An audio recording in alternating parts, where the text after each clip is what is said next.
Yes, Jim, as you can see, we have the lawnmowers out. Summer is starting and you better get your bird feeders ready because the birds are out. Back to you, Jim. Thank you, Mark, for that wonderful weather report.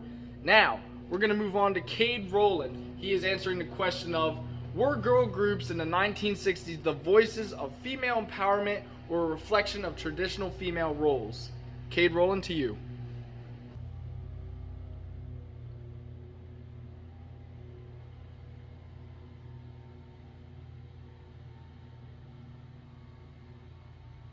Yes, thank you, Jim. Thank you. So yeah, the question we're answering here today is, were girl groups of the 1960s the voices of female empowerment or a reflection of traditional female roles? Now, I mean, you can go both ways with this argument. You can go both ways, really. There's a strong, fair middle ground between the two. Okay, so on the one side, where we have that girl groups were the voices of empowerment in the 1960s, we can show that a couple of lyrics of some girl group songs were written about taking control of the relationship of what they really want and empowering the other young teenage girls to do the same in their relationships.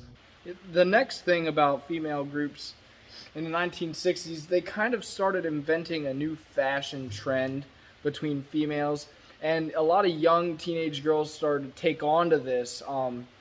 And they had this funky, independent looking, it wasn't the housewife dress anymore, it wasn't like, they're ready to clean stuff. They had the outfits ready to jump around, have fun, and spend their day doing what they love. And then there's the other side of the argument, where we have that some of the lyrics in some girl group songs really depicted that women are meant to be there for their men in their lives.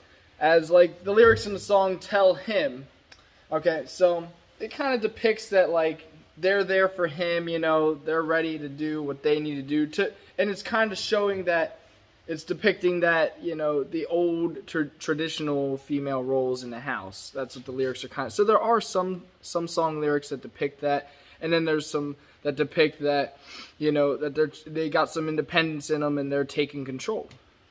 And then for young females, really looking up to the girl groups, the 1960s, they wanted to be mature, they wanted to look mature, so they started getting these foam inserts and started making foam inserts for young females to make their bosoms look bigger and more mature and more grown up.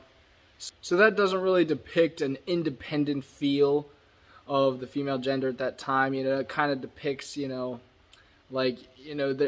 they're there for the man to look at, okay? And also, it doesn't help that they got married at very young ages, okay? So a lot of girls would get married very young or even get pregnant at a very young age, even before getting out of high school, and the men were out of high school. So they would get married at very young ages, and that was never good for independent feels.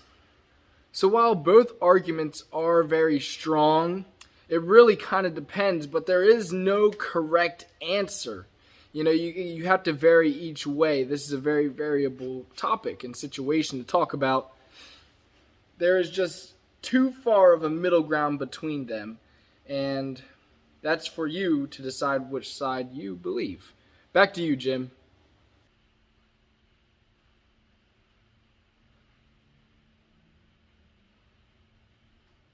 Yes, thank you, Cade. Thank you. Now, you got a good point there. You can't really decide. It depends on your personal view, but there is no really correct answer because it kind of varies both ways. Now, we're going to go to commercial, but when we come back, we are going to be talking about shop safety and what you can do to prevent most shop accidents after the commercials.